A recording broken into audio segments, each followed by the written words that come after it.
Il était une fois, dans un lointain pays d'Orient, un charpentier nommé Ali Baba, qui vivait pauvrement avec son épouse. Ali Baba allait souvent dans la forêt avec son âne pour y couper du bois et le revendre en ville. Un jour qu'il était allé chercher du bois dans la forêt comme à l'ordinaire, il entendit un bruit de galop. C'était un groupe de cavaliers qui se dirigeait tout droit vers lui. Et les hommes n'avaient rien d'aimable. Ce sont certainement des voleurs. Je ferais mieux de me cacher. Ali Baba cacha son âne derrière les buissons et grimpa à un arbre. Les hommes arrivèrent et s'arrêtèrent juste sous l'arbre. Ali Baba les compta. Ils étaient 40 exactement.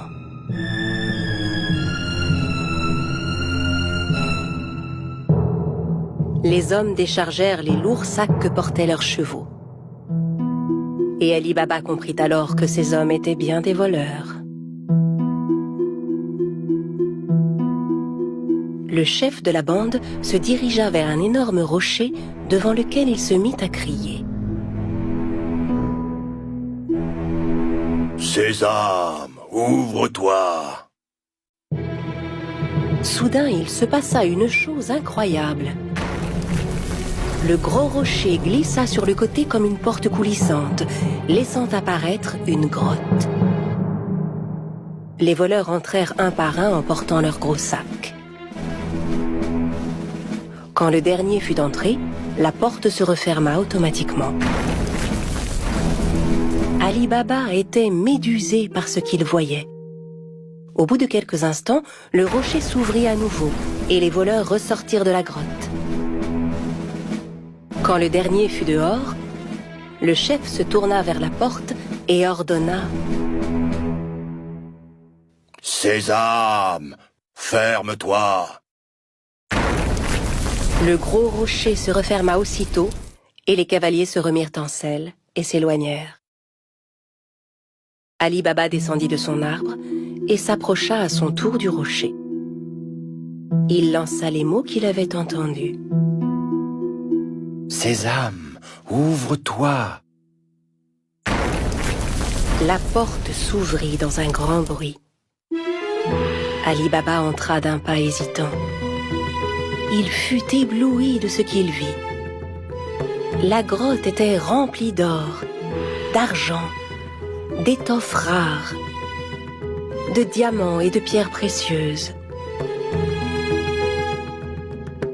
Il regarda autour de lui, ramassa 3 sacs et sortit de la grotte. Puis il se retourna vers le rocher et lui adressa les mêmes mots que le chef des voleurs. Sésame, ferme-toi! Il chargea les sacs sur le dos de son âne et rentra chez lui. Arrivé à la maison, il montra les sacs à sa femme. Elle n'en croyait pas ses yeux et pensa qu'Ali Baba avait volé les sacs. « Où as-tu trouvé tout cet or ?» Ali Baba lui raconta alors tout ce qui s'était passé. Elle était si heureuse. Ils se mirent ensemble à vider les sacs. « Aide-moi à compter ça. Je veux savoir combien d'or nous avons. » Non, creusons plutôt un trou pour y enterrer cet or. « Va creuser le trou, j'irai demander une tasse à mesurer à ton frère Cassim. » Cassim, le frère d'Ali Baba, était un riche marchand, mais c'était un homme très cupide. Il n'avait jamais aidé Ali Baba, qui mit sa femme en garde. Très bien, mais ne lui parle surtout pas de l'or. Personne ne doit savoir. La femme se rendit chez Cassim pour lui emprunter une tasse à mesurer. Sachant qu'ils étaient très pauvres, Cassim lui demanda « Que veux-tu faire de cette tasse? Tu n'as pas d'argent à mesurer ?» La femme inventa alors un mensonge. Bien sûr, Cassim n'en crut pas un mot. Il mit discrètement un peu de miel sous la tasse avant de la confier à l'épouse d'Ali Baba. La femme rentra chez elle avec la tasse et commença à mesurer l'or. Puis quand ils eurent compté tout leur or, Ali Baba alla l'enterrer dans un grand trou.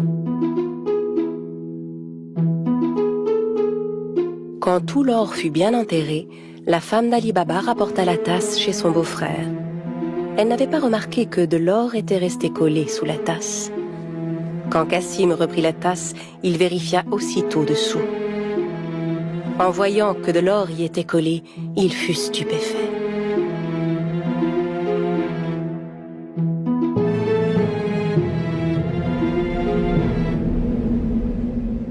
Je me demande où Ali Baba a pu trouver cet or. Cassim ne put pas dormir de la nuit. Le lendemain matin, il se leva et se rendit directement chez son frère Ali Baba pour lui montrer l'or collé sous la tasse. Ali Baba, d'où vient cet or? Je croyais que tu étais pauvre. Où l'as-tu trouvé? Ali Baba lui raconta tout et le pria de n'en parler à personne d'autre. Si tu ne me dis pas où se trouve cette grotte, je dirai aux voleurs ce que tu as fait. Mais Cassim... Ali Baba savait que Cassim ferait ce qu'il disait. N'ayant pas d'autre choix, il conduisit son frère à la grotte. La grotte est juste derrière ce rocher. Maintenant, allons-nous-en d'ici. Les voleurs ne vont pas tarder à revenir. Ali Baba et Cassim rentrèrent chez eux, mais Cassim ne cessait de penser à la grotte. Il prit 2 chevaux avec lui et retourna à la grotte aussitôt. Arrivé devant l'entrée, il récita les mots qu'Ali Baba lui avait indiqués. « Sésame, ouvre-toi » Le gros rocher se mit à bouger et la grotte s'ouvrit. Cassim n'en croyait pas ses yeux. Il était fasciné par le spectacle qui s'offrait à lui, hypnotisé par tout l'or qui brillait. Le plus vite possible, il commença à remplir les sacs qu'il avait apportés avec tout l'or qu'il pouvait. Quand tous ces sacs furent pleins, il retourna vers la sortie. Mais la porte s'était refermée. Et malheureusement, il avait oublié les mots qu'il fallait dire. Il essaya toutes sortes de formules pour ouvrir la grotte. « Porte, ouvre-toi Rocher, ouvre-toi Grotte, ouvre-toi » Mais quels que soient les mots, la porte restait fermée. Cassim commença à paniquer. Il chercha une autre porte, mais n'en trouva aucune. Au bout d'un moment, les voleurs revinrent à leur grotte. Quand ils virent les chevaux de Cassim, ils se méfièrent et sortirent leurs épées. « Sésame, ouvre-toi »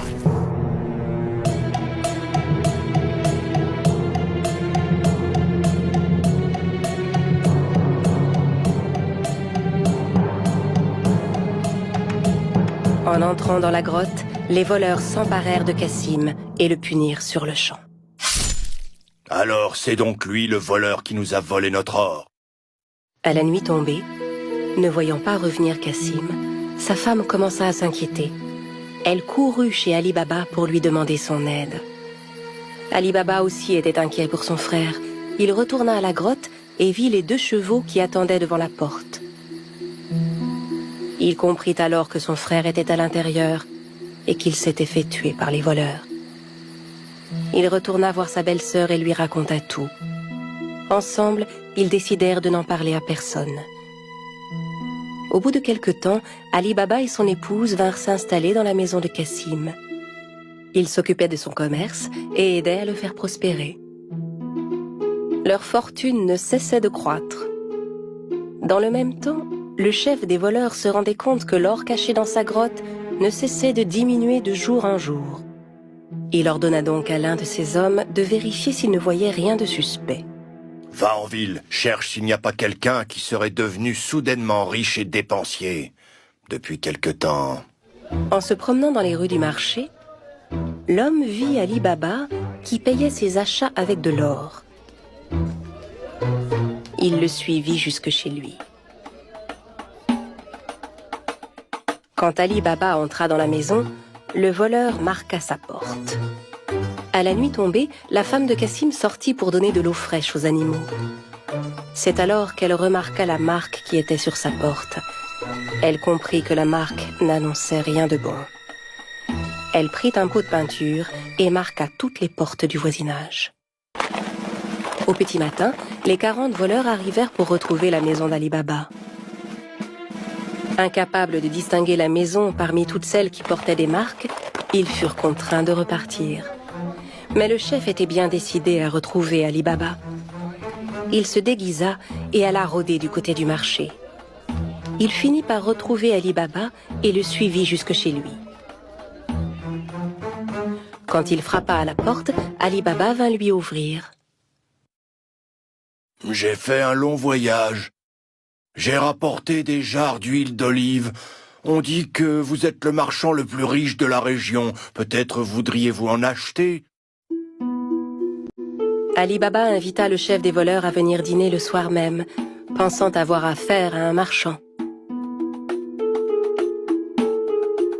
Le voleur apporta avec lui 40 jarres d'huile d'olive chez Ali Baba.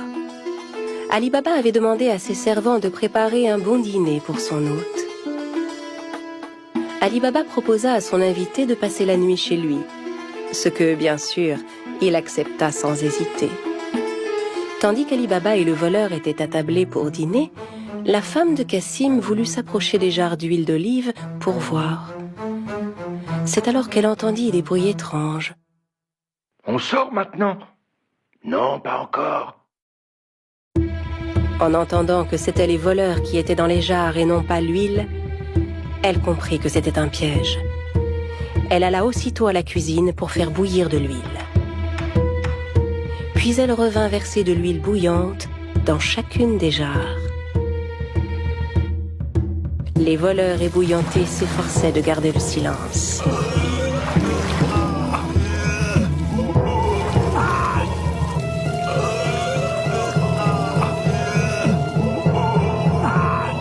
À minuit, quand tout le monde était endormi, le chef des voleurs alla vers les jarres. « Vous pouvez sortir maintenant. » N'ayant aucune réponse, il appela à nouveau. « Les gars, vous dormez ?» N'entendant à nouveau aucune réaction, il décida d'ouvrir les jarres et fut terrifié de ce qu'il vit. Terrorisé à l'idée de se faire attraper à son tour, il s'enfuit et ne revint jamais. Le lendemain matin, la femme de Cassim raconta à Ali Baba ce qui s'était passé. Cette fois, il savait qu'il n'aurait plus jamais à s'inquiéter des voleurs. À partir de ce jour, Ali Baba et sa famille menèrent une vie riche et heureuse.